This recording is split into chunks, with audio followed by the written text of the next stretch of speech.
It is an epoch-making court order, one that will have repercussions on Kenya's relations with Khartoum. The High Court's order clearly makes Sudan's President Omar Hassan al-Bashir a wanted man here in Kenya, just as he is in many nations which are signatories of the Rome Statute. And while there are no wanted posters of the Sudanese leader, it means he is no longer welcome in Kenya. The Ministry of Foreign Affairs is yet to respond to the latest court order, although it finds itself in a tough position as President al-Bashir also enjoys diplomatic immunity. Should he visit the country, arresting him could provoke an angry backlash from Sudan. He is also accompanied by his bodyguards during his visits here, as all heads of state are entitled to.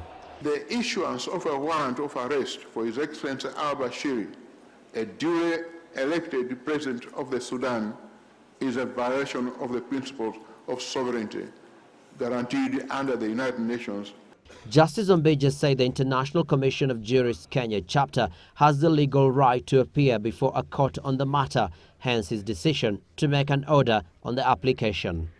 The High Court order has now directed the Attorney General and the Internal Security Minister to arrest President Bashir should he ever step on Kenyan territory.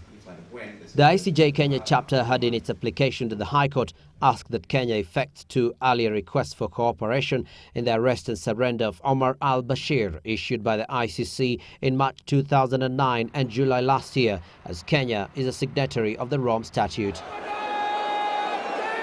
President Bashir last visited Kenya during the promulgation of the new constitution in August last year, with his presence at the Uhuru Park ceremony provoking a huge uproar in diplomatic circles. Kenya then chose not to arrest Bashir despite the ICC's requests. The visit also soured Kenya's relations with the West, with none other than US President Barack Obama criticizing Kenya for hosting Bashir. The European Union also took issue with al-Bashir's visit. Former UN Secretary General Kofi Annan also sought a clarification from the Kenyan government on the presence of al-Bashir during the promulgation ceremony. The diplomatic standoff, which had since died down, has now been replaced by a judicial order that could permanently change the way Kenya handles its relations with Sudan. Abdi Osman, Citizen Live at 9.